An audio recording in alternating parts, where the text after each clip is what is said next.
Alexander Graham Bell, visionary or villain? Alexander Graham Bell. Alexander Graham Bell has become one of the most famous names in history as the inventor of the telephone. What most people don't know about is his significant involvement with deaf culture. Although a product of his times, Bell's views on deafness have become a terrible secret to those unaware of the deaf community. Is Alexander Graham Bell truly the inventive visionary he is historically portrayed to the general populace, or the villain he has become in the deaf world? Of the many things I have learned since deigning to take an ASL class, one of the most surprising, and a little upsetting, is the significance of Alexander Graham Bell to deaf culture. Alexander Graham Bell is a household name, known to be an inventor in communication technologies, specifically the telephone.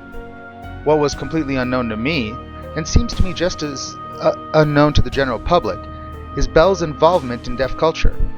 Dealing with deaf family members and directly involved with teaching in deaf schools would seem to be a tremendous aspect of his scientific accomplishments. Yet, in standard education, there is no mention of this. This speaks to me of unresolved prejudice and exclusion in the general public towards deaf culture.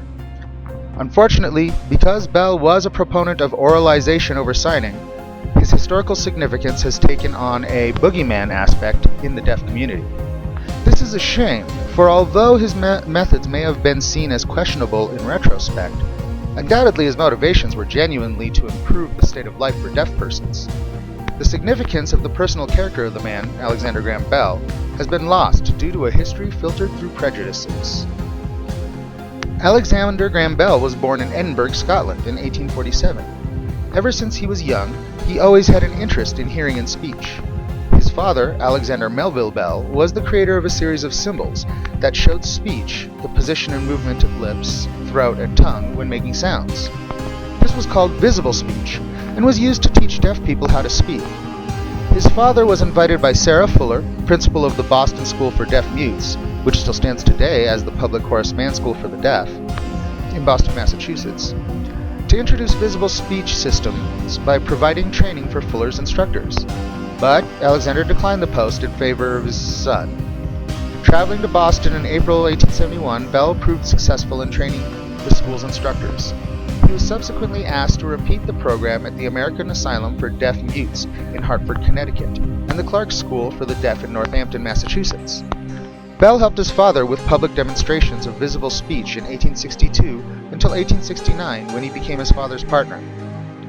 Alexander Graham Bell had been experimenting with acoustics and wanted to find a way to improve the telegraph so that it could transmit sounds. Many inventors before Bell had unsuccessfully attempted this. Returning home to Brantford after 6 months abroad, Bell continued his experiments with his harmonic telegraph. The basic concept behind his device was that messages could be sent through a single wire if each message was transmitted at a different pitch, but work on both the transmitter and the receivers was needed. In 1870, Bell's brother died of tuberculosis, and his family moved to Brantford, Ontario, Canada. Unsure of his future, he first contemplated returning to London to complete his studies, but decided to return to Boston as a teacher. In Boston, he opened a school for teachers of the deaf in 1872. His father helped him set up his private practice by contacting Gardner Green Hubbard, the president of the Clark School for the Deaf, for a recommendation. Teaching his father's system, in October 1872, Alexander Bell opened his School of Vocal Physiology and Mechanics of Speech in Boston, which attracted a large number of deaf pupils, with his first class numbering 30 students. During his work there, he became friends with attorney Gardner Green Hubbard. Hubbard's daughter, Maybelle, had been struck with scarlet fever as a child and became deaf. While he was working as a private tutor, one of his most famous pupils was Helen Keller, who came to him as a young child unable to see, hear, or speak. She was later to say that Bell dedicated his life to the penetration of that inhuman silence which separates and estranges. Bell began to write specifications to patent a device that could carry speech by wire. This was the telephone. He was issued the patent for the telephone on March 7, 1876. He transmitted speech successfully for the first time only 3 days later. He married Maybelle Hubbard in that same year.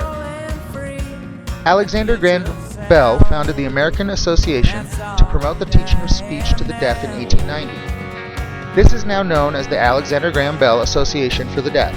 He died in 1922 at the age of 75.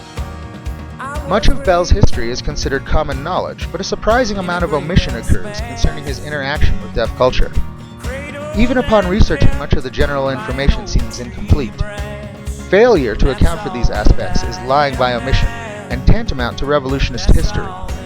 This omission is too widespread to be considered accidental and is likely due to Bell's views on deafness, which were shared by many great thinkers of his time and which can be construed as controversial to many modern sensibilities. Another popular view of the early 1900s that influenced Bell was the theory of eugenics. Eugenics postulated that physical frailties could be lessened or eliminated over time through inheritance. Because deafness was lumped under the blanket definition of disability, and Bell had extensive dealings with the deaf, he saw the erroneous possibility of eliminating deafness as a defect through inheritance. He examined data from many American schools for the deaf and wrote a paper that perpetuated his status as a villain to the deaf community, entitled Memoir, upon the formation of a deaf variety of the human race. Alexander Graham Bell read his paper at the American Academy of Sciences at New Haven, Connecticut in 1883. Then, in 1884, he read it to the Conference of Principals of American Schools for Deaf. He documented 3 significant facts about deaf Americans he believed justified his findings: the tendency of deaf people to marry other deaf people, the numbers of deaf people marrying other deaf people increased during the 19th century, and that this increase would continue into the future. Bell theorized that this tendency of deaf people marrying deaf people would eventually lead to a creation of a deaf race and would be a, quote, great calamity to the world. His reasons for the tendency of deaf people marrying other deaf people were the residential schools for the deaf associations and organizations, deaf newspapers, education in sign language, writing in sign language, and deaf people's desire to create a deaf state. Amazingly, Bell's last few assertions are nonsensical. There is no real written sign language to date, and the phrase is oxymoronic. Attributing a desire to create a deaf state to the deaf community is hyperbole. His first 4 reasons, though, were a significant factor to the burgeoning deaf community. If he successfully eliminated these things, the American deaf community could have been non-existent.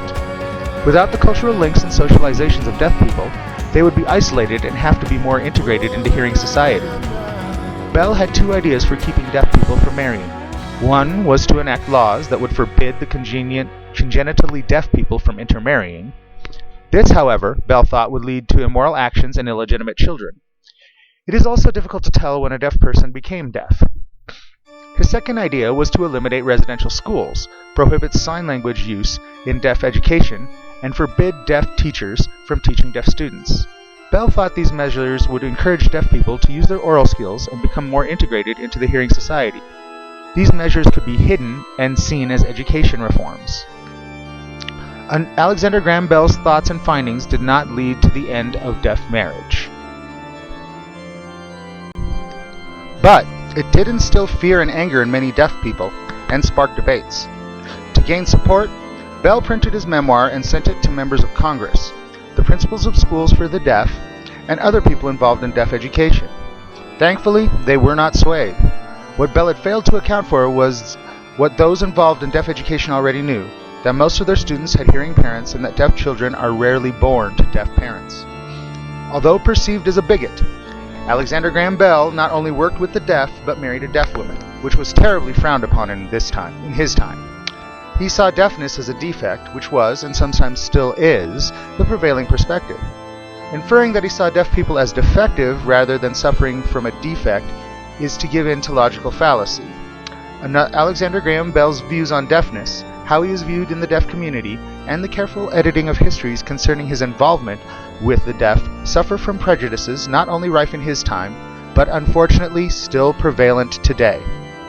Giving in to these prejudices in any way should not have a place in objective historical accounting and should not be entertained in any manner.